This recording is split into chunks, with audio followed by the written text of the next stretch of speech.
the secondary gains of victimhood. Is that this idea that being a victim somehow has value to it? Because, I remember I was thinking just during the break, when I was a kid, my father taught me, that classic phrase that perhaps isn't so classic anymore: sticks and stones can break my bones, but words will never hurt me.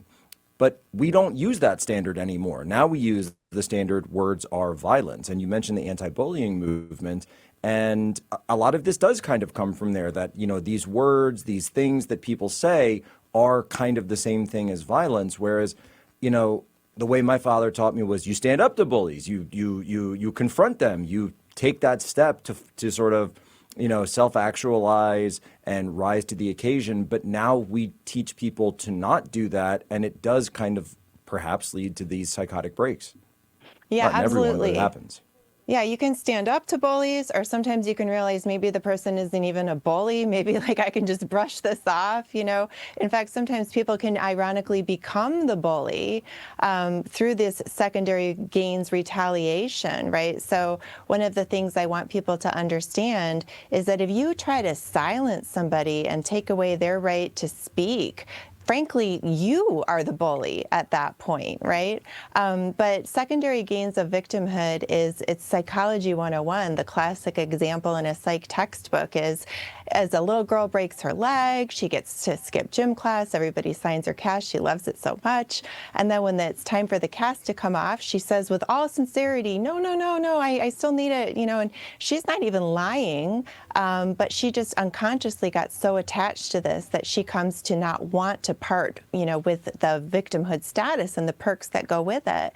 Now, people can actually wield that victimhood power in a more sophisticated, deliberate, intentional way as well, which, again, if you say, hey, words are violence, and therefore your words are bullying me and victimizing me, and now I'm, justified to retaliate, with my fists. That was one of the bullet etchings on Tyler Robinson's bullet was, hey, fascists, catch these hands, right? And as a clinical psychologist, I know that if a patient tells me that he's going to go say something mean and nasty to his neighbor, I'm legally prohibited from breaking that confidentiality. But if my patient tells me I'm going to go, punch somebody in the face, then I'm obligated to actually break confidentiality and take action, because it's very obvious one is violence and one is not. And we're not helping people by blurring that line with phrases like words are violence.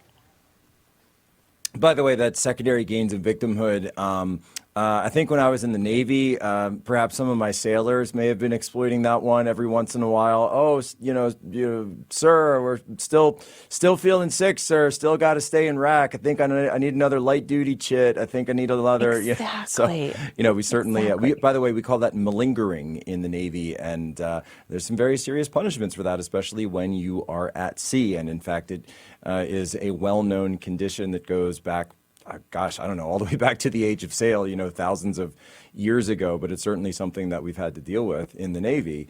But I see the same thought patterns here, because you're right. They gain this victim status, and then they believe that they gain some sort of extra power, extra ability through that victim. And we see this all throughout society today, by the way. And it's not just here. Going back, though, and kind of drilling down a little bit more on Robinson, the effect of... Now here we see he wasn't, necessarily trans himself. Certainly had some affinity for the furry culture that we know through his online search history. But is there an element of sort of feeling that he was defending his romantic partner, his boyfriend here? Is that really kind of how he saw his act?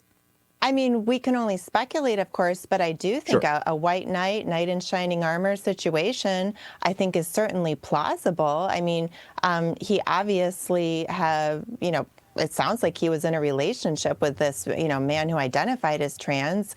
And I don't think it's a coincidence that, he chose to shoot literally at that moment when the very first trans question arose. So I think that's entirely a plausible possibility to be explored.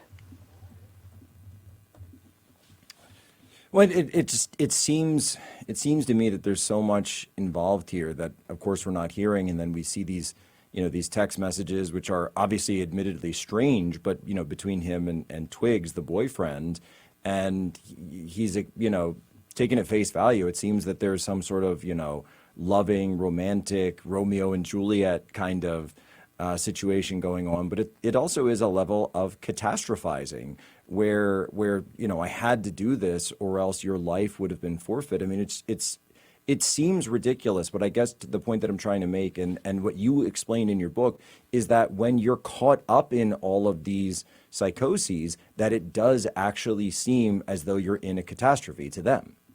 Yes, although it's hard to tell sometimes which is feeding which. So, for example, you can just have a desire to murder, and then you can, basically, sublimate it by coming up with a socially acceptable reason to do it, right? It's called sublimation. Now, obviously, we don't think his reasoning is socially acceptable. Again, it's quite ironic that he said that Charlie Kirk was so hateful, right, that he had to go shoot him.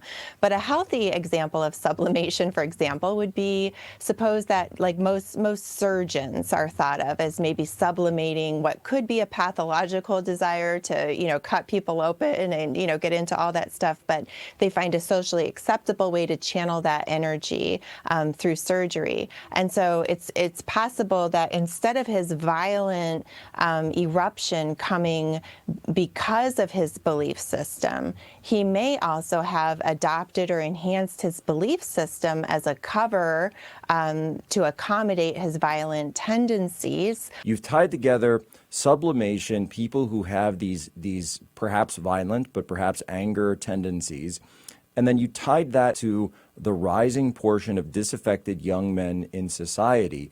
This is something that I've talked about a lot. This is something that Charlie Kirk talked about a lot, that we have this huge and rising, unfortunately, pool of disaffected young men. And it's that disaffection, and this has been my argument completely, it's that disaffection, that disassociation with the real world because they feel the real world doesn't have anything for them. So what do? They throw themselves into fantasy worlds. They throw themselves into these false beliefs. And in some cases, it does produce psychoses, like the ones that you've been describing here, because they feel that reality, the real world, the sort of quote unquote status quo of society today. And by the way, I'm more than willing to acknowledge that there is a problem in America today for young men, that in some cases those pressures do end up squeezing them to the point where they erupt.